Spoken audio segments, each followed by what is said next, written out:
6개월 만에 세계가 바라본 대한민국의 기적. 낯선 나라에서 들린 대한민국 이야기. 중동의 사막이 붉게 물드는 저녁 무렵이었습니다. 아랍에미리트 두바이 외곽의 거대한 건설 현장. 높이 400m의 초고층 빌딩이 하늘을 향해 솟아오르고 있는 이곳에서 25살 파키스탄 청년 자이드는 오늘도 묵묵히 일하고 있었습니다. 라호르의 작은 마을에서 온 그는 가족의 유일한 희망이었죠. 아버지의 병원비, 여동생들의 학비, 그리고 무너져가는 집을 고치기 위해 그는 이곳에서 땀을 흘리고 있었습니다. 저녁 7시 일과를 마친 노동자들이 하나둘 현장 식당으로 모여들었습니다. 500명이 넘는 다국적 노동자들이 함께 식사하는 이곳은 작은 지구촌이었죠. 인도, 방글라데시, 네팔, 스리랑카, 필리핀. 각기 다른 언어와 문화를 가진 사람들이 한 공간에서 저녁을 먹으며 하루의 피로를 풀고 있었습니다. 식당 한쪽 벽에 걸린 낡은 55인치 TV에서는 늘 그랬듯 알자지라 뉴스가 흘러나오고 있었습니다. 대부분의 노동자들은 음식에만 집중하고 있었지만 자이드는 습관적으로 화면을 바라보았습니다. 고향 소식이 나올까 하는 기대 때문이었죠. 그런데 오늘은 뭔가 달랐습니다. 화면에는 낯선 동양 국가의 국기가 크게 비치고 있었습니다. 가운데 태극 문양과 네 귀퉁이의 궤가 인상적인 그 국기를 자이드는 어디선가 본 기억이 있었습니다. 바로 자신이 사용하는 삼성 스마트폰 박스에서였죠. 대한민국. 자이드는 그 이름을 조용히 은조렸습니다. 한국. 그가 아는 한국은 단편적이었습니다. 삼성과 LG의 전자제품, 현대와 기아의 자동차, 그리고 사촌 동생이 열광하는 BTS와 블랙핑크. 부자 나라, 기술이 발달한 나라 정도로만 알고 있었죠. 아랍어로 진행되는 뉴스의 헤드라인이 화면 하단에 영어 자막으로 흐르기 시작했습니다. 대한민국 국제민주주의 지수 세계 1위 달성, 6개월 만에 극적 반전. 자이드는 숟가락을 내려놓았습니다. 주변의 소음이 갑자기 멀어지는 듯 했죠. 앵커의 목소리가 선명하게 들려왔습니다. 불과 6개월 전 정치적 혼란으로 민주주의 지수가 30위권 밖으로 떨어졌던 대한민국이 오늘 발표된 평가에서 전 세계 1위를 기록했습니다. 이는 70년 역사의 국제민주주의연구소 평가에서 전례가 없는 일입니다. 화면이 전환되었습니다. 서울 광화문 광장의 모습이 비치기 시작했죠. 수십만 명의 시민들이 촛불을 들고 평화롭게 집회를 하는 장면이었습니다. 그런데 놀라운 것은 그 거대한 인파 속에서 단 한 건의 폭력도 약탈도 혼란도 없다는 것이었습니다. 경찰은 시민들을 막아서는 대신 질서 유지를 돕고 있었고 시민들은 쓰레기를 직접 주워 담으며 광장을 깨끗하게 유지하고 있었습니다.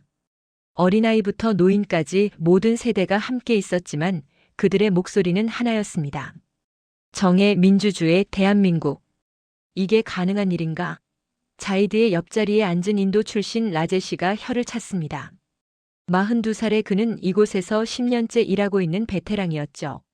우리나라에서 이런 규모의 집회가 열리면 어떻게 되는지 알아? 최루탄, 곤봉, 그리고 다음 날 수백 명이 감옥에 가지. 하지만 저 사람들은 방글라데시에서 온 50대 노동자 칼림이 끼어들었습니다. 더 놀라운 건 말이야, 저 나라도 우리처럼 가난했다는 거야. 내가 어렸을 때 아버지가 말씀하셨어. 1960년대 한국은 방글라데시보다도 가난했다고. 한국 전쟁으로 모든 것이 파괴된 나라였다고. 그런데 어떻게? 스리랑카에서 온 젊은 노동자가 물었습니다.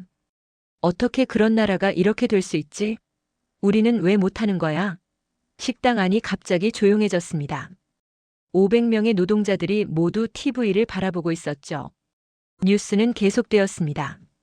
한국의 부패인식 지수는 6개월 만에 43위에서 11위로 수직 상승했습니다. 정부 투명성 지수는 덴마크, 핀란드와 어깨를 나란히 하고 있으며 언론 자유지수 역시 아시아 1위를 기록했습니다. 화면에는 한국 검찰이 거대 기업 총수를 구속하는 장면, 고위 공직자가 조사받는 장면, 그리고 대통령이 시민들 앞에서 고개 숙여 사과하는 장면이 차례로 나왔습니다. 이건 마법이야. 필리핀에서 온 30대 여성 노동자 마리아가 감탄했습니다. 우리나라에서는 상상도 못할 일이야. 권력자들은 절대 처벌받지 않거든. 자이드는 화면을 뚫어지게 바라보며 생각했습니다. 이것이 정말 가능한 일인가? 가난하고 전쟁으로 파괴되었던 나라가, 식민 지배를 겪었던 나라가, 군사 독재를 경험했던 나라가 어떻게 이런 기적을 만들 수 있단 말인가? 뉴스는 한국의 경제 성장 스토리로 이어졌습니다. 1인당 국민소득 67달러에서 시작해 현재 4만 달러를 넘어선 과정, IMF 경제 위기를 극복하기 위해 국민들이 자발적으로 금을 모았던 일화, 그리고 최근 6개월간 외국인 투자가 300% 증가했다는 소식. 형님 옆에 앉은 네팔 청년이 자이드에게 말했습니다. 나 한국 가고 싶어요. 저런 나라에서 살아보고 싶어요. 자이드는 고개를 끄덕였습니다. 그도 같은 생각을 하고 있었으니까요. 그날 밤 자이드는 숙소로 돌아와 처음으로 한국에 대해 본격적으로 검색하기 시작했습니다. 10명이 함께 쓰는 좁은 방에서 낡은 스마트폰의 작은 화면으로 그는 한국의 역사를 하나하나 읽어나갔습니다. 일제강점기 35년. 그 기간 동안 한국인들은 독립을 위해 끊임없이 싸웠습니다. 3.1운동, 대한민국 임시정부 독립군. 자이드는 안중근, 윤봉길, 유관순의 이름을 하나하나 읽어가며 가슴이 뜨거워지는 것을 느꼈습니다. 이것은 자신의 조국 파키스탄이 영국으로부터 독립을 쟁취한 역사와도 닮아 있었죠. 1950년 한국전쟁. 3년간의 전쟁으로 전 국토가 폐허가 되었습니다. 당시 한국의 1인당 국민소득은 67달러. 아프리카 가나보다도 가난한 나라였습니다. 유엔에서 향후 100년간 성장 가능성이 없는 나라로 분류되기도 했죠. 하지만 한국인들은 포기하지 않았습니다. 자이드는 새마을 운동에 대해 읽으며 놀라움을 금치 못했습니다. 정부의 지시가 아닌 마을 주민들이 스스로 나서서 도로를 만들고 다리를 놓고 학교를 지었다는 것. 새벽 4시에 일어나 일하고 밤 10시까지 야간 학교에서 공부했다는 것. 한강의 기적이라는 단어가 눈에 들어왔습니다. 1960년대부터 1990년대까지 연평균 경제 성장률 9%. 전 세계 경제사에서 유례를 찾기 힘든 고속 성장이었죠. 하지만 더 놀라운 것은 민주화 과정이었습니다. 4.19 혁명, 5.18 광주 민주화운동, 6월 항쟁. 독재에 맞선 시민들의 끊임없는 투쟁. 수많은 사람들이 민주주의를 위해 목숨을 바쳤고 더 많은 사람들이 감옥에 갔습니다. 하지만 그들은 결국 승리했고 민주주의를 쟁취했습니다. 1997년 IMF 경제위기. 국가 부도 직전의 상황에서 한국인들이 보여준 모습은 감동적이었습니다. 227톤의 금이 모였고 350만 명이 금 모으기에 참여했습니다. 결혼 반지를 빼서 내놓은 할머니들, 돌반지를 기부한 어머니들, 올림픽 금메달을 내놓은 선수들. 이것이 진짜 애국이구나. 자이드는 혼잣말로 중얼거렸습니다. 2002년 월드컵 4강, 2012년 런던 올림픽 5위, 2018년 평창 동계올림픽 개최. 스포츠에서도 한국의 성취는 놀라웠습니다. 그리고 문화. K-팝, K-드라마, K-무비. 봉준호 감독의 기생충이 아카데미 사관왕을 차지하고 BTS가 빌보드 1위를 기록하고 오징어 게임이 전 세계를 열광시킨 것. 자이드는 새벽 3시가 되어서야 검색을 멈췄습니다. 눈은 피곤했지만 마음은 뜨거웠죠. 창밖으로 사막의 차가운 바람이 불어왔습니다. 멀리 두바이의 마천루들이 불빛을 반짝이고 있었죠. 하지만 자이드의 눈에는 다른 풍경이 보였습니다. 서울의 야경, 한강의 다리들, 그리고 광화문 광장에 모인 촛불의 물결. 그는 결심했습니다. 언젠가 꼭 한국에 가보리라고. 그 기적의 현장을 직접 보고 배우고 느끼리라고. 그리고 언젠가는 자신의 조국 파키스탄도 그런 기적을 만들 수 있도록 돕겠다고. 방 안의 다른 노동자들은 코를 골며 자고 있었지만 자이드는 잠들 수 없었습니다. 가슴 속에 희망이라는 불꽃이 타오르기 시작했기 때문입니다. 그것은 작은 불꽃이었지만 언젠가는 큰 불길이 되어 세상을 밝힐 것 같은 예감이 들었습니다. 한국이 보여준 민주주의의 힘. 벨기에 브뤼셀 유럽연합본부에서 불과 2km 떨어진 곳에 위치한 국제민주주의연구소. 1945년 제2차 세계대전 종전 후 설립된 이곳은 전 세계 민주주의를 연구하고 평가하는 최고 권위의 기관이었습니다. 매년 발표되는 세계 민주주의 지수는 각국 정부와 시민사회에 큰 영향을 미치는 중요한 지표였죠. 오늘은 특별한 날이었습니다. 긴급 소집된 전문가 회의. 전 세계 30개국에서 날아온 정치학자, 사회학자, 역사학자들이 한자리에 모였습니다. 회의 주제는 단 하나. 대한민국 민주주의 6개월 보고서였습니다. 거대한 원형 테이블 주위에 앉은 학자들의 표정은 진지했습니다. 그들 앞에는 500페이지가 넘는 보고서가 놓여 있었죠. 보고서의 제목이 모든 것을 말해주고 있었습니다. 불가능을 가능으로 대한민국 민주주의 회복의 6개월 회의를 주재하는 독일 막스 플랑크 연구소의 한스 밀러 교수가 입을 열었습니다. 70세가 넘은 그는 평생 민주주의를 연구해온 대가였죠.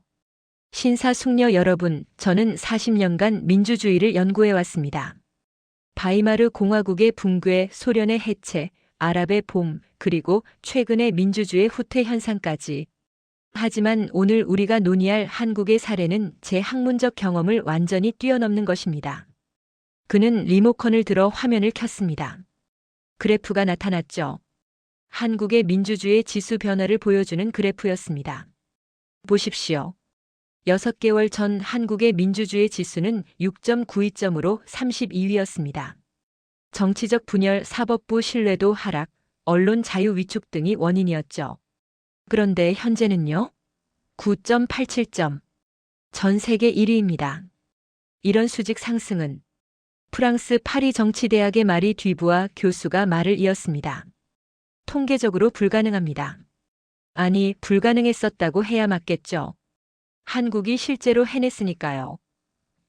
더 놀라운 것은 과정입니다.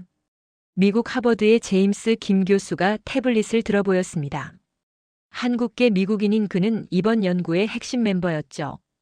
6개월간 한국에서 일어난 주요 사건들을 정리했습니다. 첫째, 선거 시스템의 완벽한 개혁. 모든 개표 과정을 실시간 중계하고 시민감시단이 전 과정을 감독했습니다.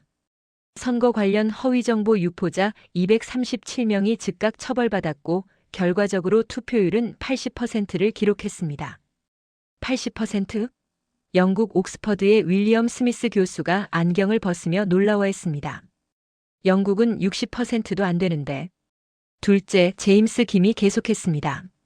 사법부 개혁.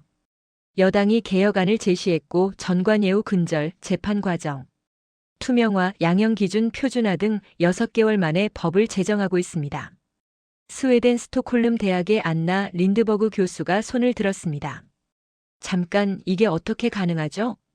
사법부 개혁은 보통 10년 이상 걸리는 일입니다. 기득권의 저항이 엄청나니까요. 바로 그 점입니다. 일본 도쿄대의 다나카 교수가 끼어들었습니다. 한국의 특별한 점은 위로부터의 개혁과 아래로부터의 압력이 동시에 작동했다는 것입니다. 시민사회의 강력한 요구와 지도층의 자발적 변화가 만났을 때 불가능이 가능이 되었습니다. 셋째, 제임스 김이 이어갔습니다. 언론 개혁. 6개월 전 한국의 언론 자유지수는 47위였습니다. 그런데 지금은 8위입니다.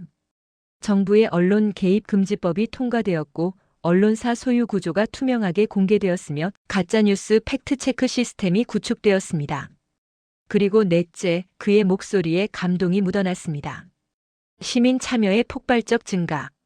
온라인 국민청원 참여자 2천만 명, 타운홀 미팅 참석자 500만 명, 정책 제안 플랫폼 가입자 1,500만 명. 인구의 절반 이상이 직접 민주주의에 참여하고 있습니다. 회의실에 잠시 침묵이 흘렀습니다. 남아프리카 공화국 케이프타운 대학의 은코시 박사가 감격스러운 목소리로 말했습니다. 저는 이것을 보며 1994년 우리나라의 첫 민주선거를 떠올렸습니다. 넬슨 만델라가 대통령이 되던 날 우리는 모두 울었죠. 하지만 그 후 30년 우리의 민주주의는 여전히 불완전합니다. 부패, 폭력, 분열. 한국이 6개월 만에 이룬 것을 우리는 30년이 지나도 이루지 못했습니다. 왜일까요? 러시아 과학 아카데미의 이반 페트로프 교수가 물었습니다. 무엇이 한국을 특별하게 만드는 걸까요? 한스 밀러 교수가 천천히 일어섰습니다. 그는 창가로 걸어가 브뤼셀의 잿빛 하늘을 바라보며 말했습니다.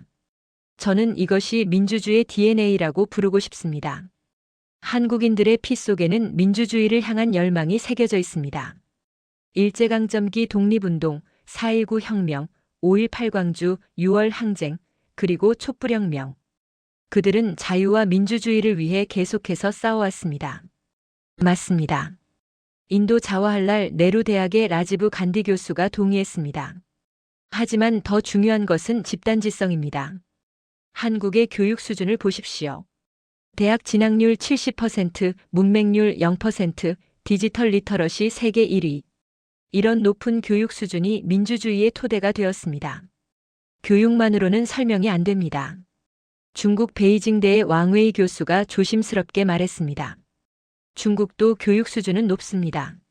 하지만 우리는 다른 길을 가고 있죠. 그 차이는 신뢰입니다. 브라질 상파울루 대학의 카를로스 실바 교수가 단호하게 말했습니다. 한국 사회의 신뢰 지수를 보십시오. 정부 신뢰도 71%, 이웃 신뢰도 83%, 사회 전반 신뢰도 76%. 이는 북유럽 수준입니다. 신뢰가 있어야 민주주의가 작동합니다. 하지만 그 신뢰는 하루아침에 만들어진 게 아닙니다.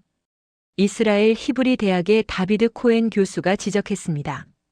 한국인들은 IMF 위기 때 금을 모았습니다. 세월호 참사 때 함께 울었습니다. 코로나19 때 마스크를 나눴습니다. 위기 때마다 서로를 믿고 협력했죠. 그 축적된 신뢰가 이번 기적의 바탕이 된 겁니다. 마리 뒤부아 교수가 보고서의 한 페이지를 펼쳤습니다. 여기 흥미로운 데이터가 있습니다. 6개월간 한국에서 열린 시민 집회와 시위. 총 3,847건. 참가 인원 연인원 4,500만 명. 그런데 폭력 사건은 단 7건. 부상자 12명. 사망자 0명. 믿을 수 없군요. 멕시코 국립대의 후안 로드리게스 교수가 고개를 저었습니다. 우리나라에서는 축구 경기 후에도 더 많은 폭력이 일어납니다. 이것이 바로 성숙한 시민의식입니다. 한스 밀러 교수가 다시 자리로 돌아왔습니다. 한국 시민들은 분노하되 파괴하지 않았고 요구하되 강탈하지 않았으며 싸우되 증오하지 않았습니다. 이것이 진정한 민주주의의 모습입니다. 호주 시드니 대학의 마이클 브라운 교수가 질문했습니다. 그렇다면 한국의 사례를 다른 나라에도 적용할 수 있을까요? 잠시 침묵이 흘렀습니다. 그리고 제임스 김 교수가 조심스럽게 답했습니다. 완벽하게 복제할 수는 없을 겁니다. 한국의 역사적 경험, 문화적 특성, 사회적 조건은 독특하니까요. 하지만 배울 점은 분명히 있습니다. 첫째, 교육의 중요성. 둘째, 시민사회의 역량 강화. 셋째, 투명하고 공정한 시스템 구축. 넷째, 사회적 신뢰의 축적. 그리고 무엇보다 포기하지 않는 끈기. 터키 이스탄불 대학의 메흐멧 오즈칸 교수가 말했습니다. 한국은 우리에게 희망을 줍니다. 민주주의는 후퇴할 수 있지만 다시 전진할 수도 있다는 희망. 시민의 힘으로 변화가 가능하다는 희망. 맞습니다. 한스 밀러 교수가 결론을 내렸습니다. 한국은 21세기 민주주의의 새로운 모델을 제시했습니다. 디지털 시대의 직접 민주주의, 투명성과 참여를 기반으로 한 거버넌스, 그리고 무엇보다 시민이 주인인 진정한 민주공화국. 회의가 끝나갈 무렵 안나 린드버그 교수가 감동적인 에피소드를 하나 소개했습니다. 제가 서울에서 만난 한 택시 기사님이 이런 말씀을 하셨어요. 우리는 왕이 없는 나라입니다. 대통령도 국회의원도 모두 우리가 뽑은 일꾼일 뿐이죠. 일을 잘못하면 바꾸면 됩니다. 그게 민주주의 아닙니까? 모두가 미소 지었습니다. 그 택시 기사의 말 속에 한국 민주주의의 본질이 담겨 있었으니까요. 경제 대국으로의 비약 6개월 만에 시작된 조용한 경제혁명. 미국 캘리포니아 마운틴뷰, 구글 본사 최고층 회의실. 새벽 6시임에도 불구하고 긴급 소집된 임원들의 표정은 긴장되어 있었습니다. CEO 순다르 피차이가 직접 주재하는 전략회의. 안건은 단 하나 KAI 이니셔티브 대응 전략이었습니다. 6개월입니다. AI 부문 수석 부사장 제프 딘이 프레젠테이션을 시작했습니다. 6개월 전만 해도 한국은 AI 분야에서 우리의 10분의 1 수준이었습니다. 그런데 지금은 화면에 그래프가 떴습니다. 한국의 AI 특허 출원수, 논문 발표수, 투자 규모가 수직 상승하는 모습이었죠. 자연어 처리 분야에서 네이버의 하이퍼클로바엑스는 이미 GPT사와 경쟁할 수준입니다. 카카오의 의료 AI는 FDA 승인을 받았고 삼성의 반도체 설계 AI는 우리보다 6개월 앞서 있습니다. 어떻게 이런 일이? CFO가 믿을 수 없다는 표정으로 물었습니다. 정부 지원입니다. 제프가 답했습니다. 한국 정부는 6개월 전 AI 강국 도약 프로젝트에 100조 원, 약 750억 달러를 투자한다고 발표했습니다. 그리고 실제로 집행했죠. 규제 샌드박스, 데이터댐 구축, 인재 양성. 모든 것이 일사천리로 진행되었습니다. 순다르 피차이가 심각한 표정으로 말했습니다. 경쟁이 아니라 협력을 택해야 합니다. 한국을 적으로 만들면 우리가 집니다. 즉시 네이버, 카카오와 협력 방안을 논의하세요. 같은 시각 르완다 키갈리 국제 컨퍼런스 센터. 아프리카 연합 54개국 농업부 장관들이 모인 특별회의가 진행 중이었습니다. 한국농촌진흥청 대표단이 발표를 하고 있었죠. K-스마트팜 아프리카 프로젝트를 소개합니다. 한국 대표가 화면을 가리켰습니다. 사막에 세워진 거대한 유리 온실, 그 안에서 자라는 푸른 채소들. 이것은 케냐 북부 사막지대에 설치한 스마트팜입니다.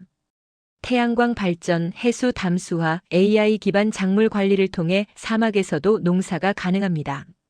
생산성은 전통 농법의 30배, 물 사용량은 10분의 1입니다. 우간다 농업부 장관이 손을 들었습니다. 비용은 얼마나 됩니까?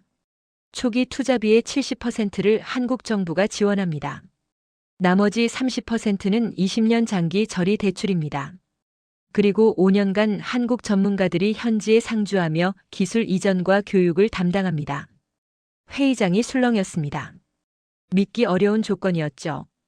에티오피아 장관이 물었습니다. 한국이 이렇게 지원하는 이유가 뭡니까? 자원을 가져가려는 건 아닌지. 한국 대표가 미소 지으며 답했습니다.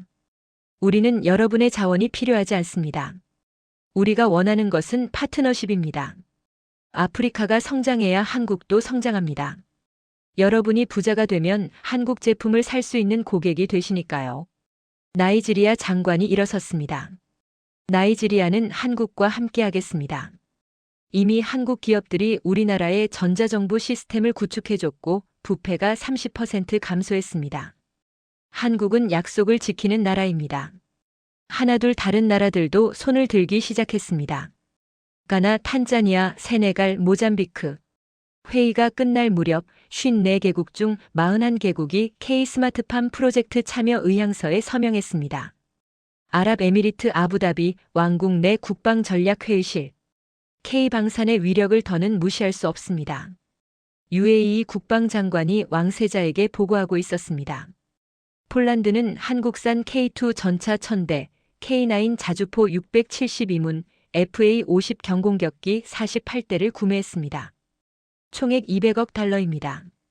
호주도 한국산 보병 전투 차량 450대를 선택했고 이집트는 K9 자주포 생산 공장을 짓고 있습니다. 미국과 유럽 무기와 비교하면? 왕세자가 물었습니다. 성능은 90에서 95% 수준이지만 가격은 60에서 70%입니다.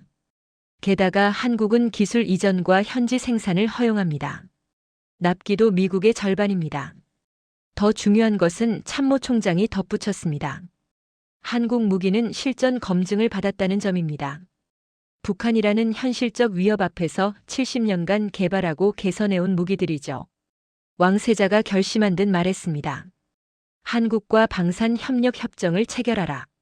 단순 구매가 아니라 공동 개발과 수출까지 포함해서 독일 슈투트가르트 메르세데스-벤츠 본사 이사회. 한국 배터리 의존도를 낮춰야 한다는 의견이 있었습니다만 CEO 올라 칼레니우스가 이사들을 둘러보며 말했습니다. 현실적으로 불가능합니다. LG에너지솔루션, SK온, 삼성 SDI가 전 세계 전기차 배터리의 51%를 공급합니다. 중국 CATL을 제외하면 대안이 없습니다. 게다가 CTO가 추가했습니다. 한국 배터리는 단순한 부품이 아닙니다. 배터리 관리 시스템, 충전 인프라, 재활용 기술까지 토털 솔루션을 제공합니다. 테슬라도 한국 배터리를 쓰는 이유가 있습니다. 현대차의 추격도 무섭습니다. 영업 담당 이사가 우려를 표했습니다. 아이오닉 6가 유럽 올해의 차를 받았고 제네시스는 프리미엄 시장에서 우리를 위협하고 있습니다. CEO가 한숨을 쉬었습니다. 인정합시다. 한국은 이제 자동차 산업의 게임 체인저입니다. 싸우지 말고 협력합시다. 수소차 분야에서 현대와 동맹을 맺는 방안을 검토하세요. 일본 도쿄 소프트뱅크 본사 46층 회의실. 손정혜 회장이 화면을 가리키며 열변을 토하고 있었습니다. 6개월 전 한국 정치가 혼란스러울 때 나는 투자를 보류하라고 했습니다. 그 결과 우리는 1,000억 달러의 기회를 놓쳤습니다. 화면에는 한국 스타트업들의 기업 가치 상승 그래프가 표시되어 있었습니다. 토스뱅크 기업 가치 80억 달러, 소카 50억 달러, 당근마켓 30억 달러. 6개월 만에 유니콘이 10개나 더 생겼습니다. 우리가 투자했다면 수익률이 300%는 됐을 겁니다. 한국 정부의 지원이 대단합니다. 투자 담당 이사가 설명했습니다. 스타트업 규제 특례 500개, 세금 감면, 연구개발비 지원. 정부가 VC 역할까지 하고 있습니다. 더 놀라운 건 손 회장이 계속했습니다.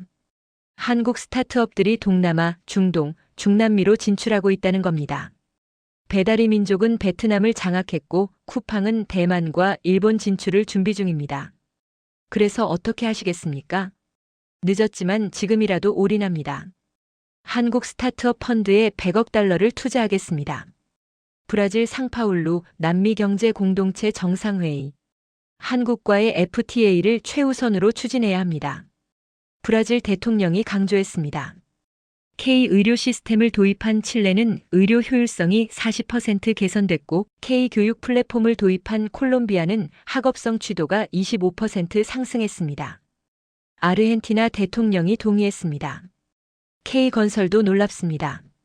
한국 기업들이 페루에 지은 신공항은 예정보다 6개월 빨리, 예산보다 20% 적게 완공됐습니다. 품질은 세계 최고 수준이고요. 멕시코 대통령이 덧붙였습니다. 무엇보다 한국은 우리를 존중합니다. 미국이나 중국처럼 우리를 하청기지로 보지 않죠. 기술을 이전하고 인재를 양성하고 함께 성장하자고 합니다. 문화교류도 활발합니다. 우루과이 대통령이 말했습니다. K-팝, K-드라마가 남미 젊은이들을 열광시키고 있습니다. 이제 한국은 단순한 무역 파트너가 아니라 문화적 동반자입니다. 회의 결과 남미 12개국이 한국과의 포괄적 경제동반자 협정 CEPA 협상을 시작하기로 합의했습니다. 단 6개월 만에 한국은 세계 경제 지도를 바꿔놓았습니다. AI와 반도체로 미래를 선도하고 배터리와 자동차로 현재를 지배하며 방산과 건설로 신뢰를 쌓고 의료와 교육으로 희망을 전파했습니다. 하지만 가장 놀라운 것은 한국식 성장 모델이었습니다. 착취가 아닌 상생, 지배가 아닌 협력, 독점이 아닌 공유. 세계는 깨달았습니다. 한국의 성장은 제로섬 게임이 아니라 윈-윈 게임이라는 것을. 해외에서 듣는 한 문장, 한국은 이제 희망의 나라다. 두바이의 아침 5시 30분, 한국 총영사관 앞. 자이드는 새벽 3시에 집을 나섰습니다. 대중교통이 다니지 않는 시간이라 10km를 걸어왔죠. 그의 손에는 몇 달간 준비한 서류 뭉치가 들려 있었습니다. 한국어 능력 시험 3급 인증서, 건설 현장 경력 증명서, 건강검진 결과서, 그리고 정성껏 쓴 자기소개서. 영사관 앞에는 이미 수백 명이 줄을 서 있었습니다. 자이드가 받은 번호표는 347번. 하루 처리 가능 인원이 500명이라고 했으니 아슬아슬했죠. 어제는 새벽 2시부터 줄 섰는데도 못 들어갔어. 앞에 선 방글라데시 청년이 말했습니다. 오늘은 꼭 성공해야 해. 고향 가족들이 다 기다리고 있거든. 줄은 유엔 총회를 방불케 했습니다. 인도, 파키스탄, 네팔, 스리랑카, 방글라데시, 필리핀, 인도네시아, 이집트, 나이지리아. 피부색도 종교도 언어도 다른 사람들이 한 가지 공통된 꿈을 품고 모여 있었습니다. 한국에서 일하고 배우고 싶다는 꿈. 저는 한국 드라마 이태원 클라스 보고 결심했어요. 스리랑카에서 온 20대 여성이 말했습니다. 주인공처럼 아무것도 없는 상태에서 시작해도 노력하면 성공할 수 있다는 걸 보여주잖아요. 나는 BTS 때문이야. 필리핀 청년이 웃으며 말했습니다. 그들도 작은 회사에서 시작했는데 세계 최고가 됐잖아. 한국에는 뭔가 특별한 에너지가 있는 것 같아. 자이드 옆에 선 인도 엔지니어는 좀 더 현실적이었습니다. 삼성 반도체 공장에서 3년만 일하면 인도로 돌아가서 회사를 차릴 수 있어. 한국 기업들은 기술을 숨기지 않고 가르쳐 준다고 들었어. 대화를 나누다 보니 시간이 빨리 갔습니다. 오전 9시 영사관 문이 열렸죠. 줄은 천천히 움직이기 시작했습니다. 한국어 할 줄 아세요? 이집트에서 온 청년이 자이드에게 물었습니다. 조금요. 안녕하세요. 감사합니다. 사랑해요. 자이드가 수줍게 답했습니다. 모두가 웃었습니다. 그들 대부분이 비슷한 수준이었으니까요. 하지만 한국 회사들은 영어도 잘 통한대. 베트남 여성이 말했습니다.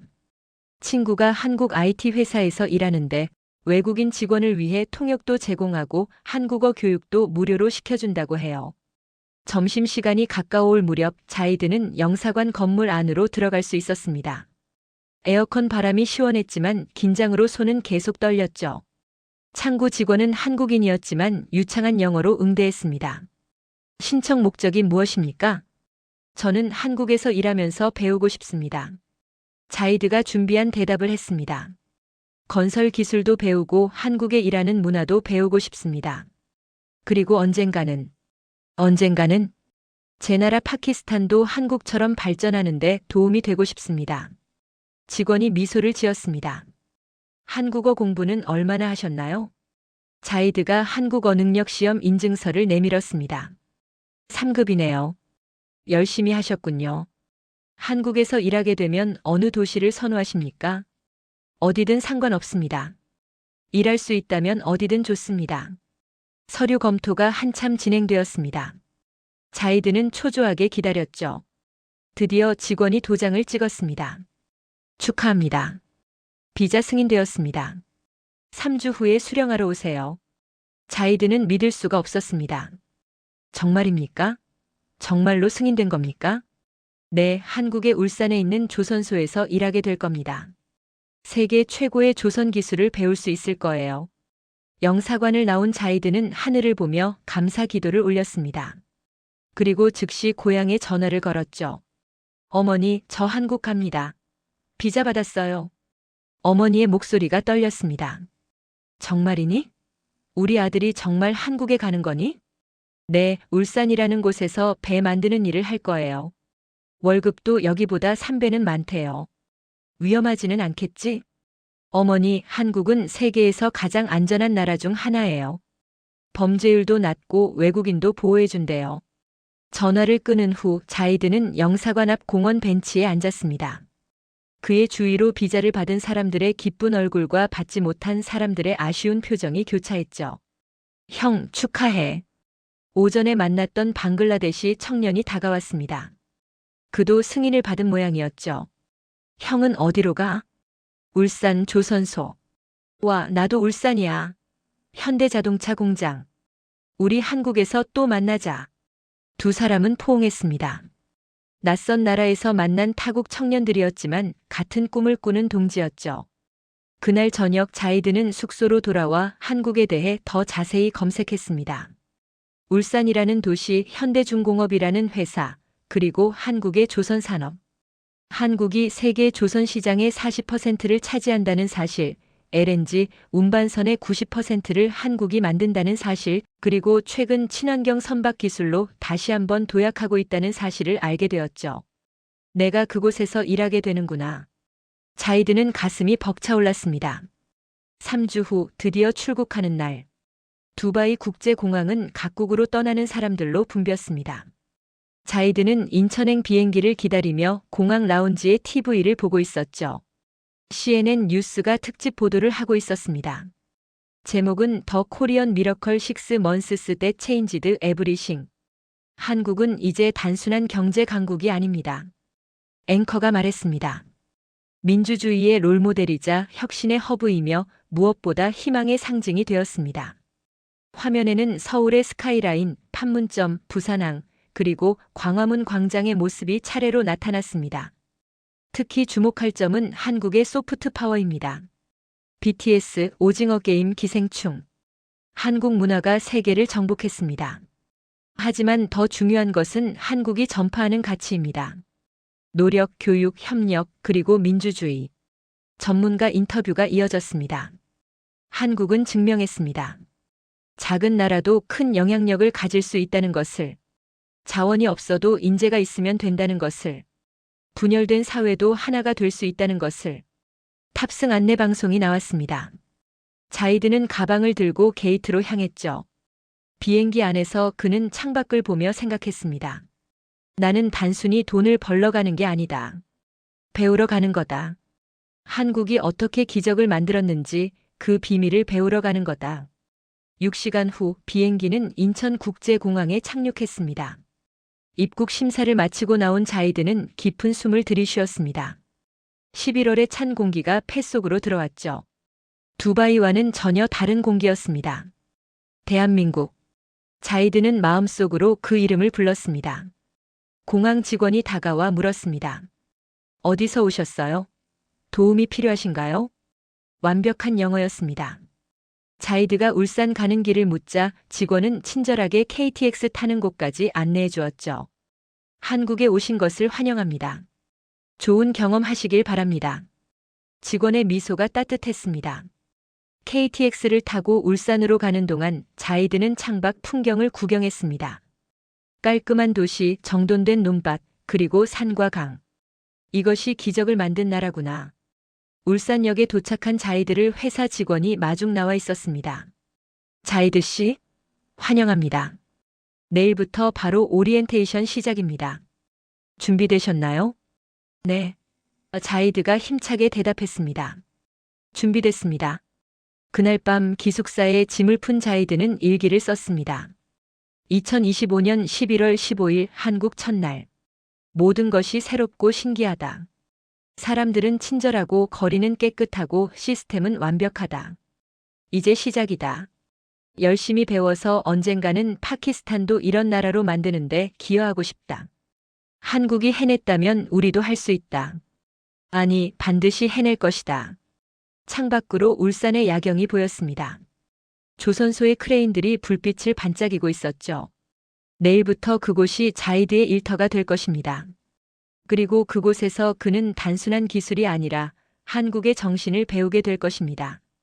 성실, 협력, 도전, 그리고 희망. 세계는 이제 한 목소리로 말하고 있었습니다. 한국은 희망의 나라다. 그리고 그 희망은 자이드처럼 꿈을 품은 전 세계 젊은이들을 통해 퍼져나가고 있었습니다. 마치 70년 전 폐허에서 일어선 한국처럼 이제 세계 곳곳에서 새로운 기적이 준비되고 있었습니다. 그 중심에 대한민국이 있었습니다. 등대처럼 별처럼 희망처럼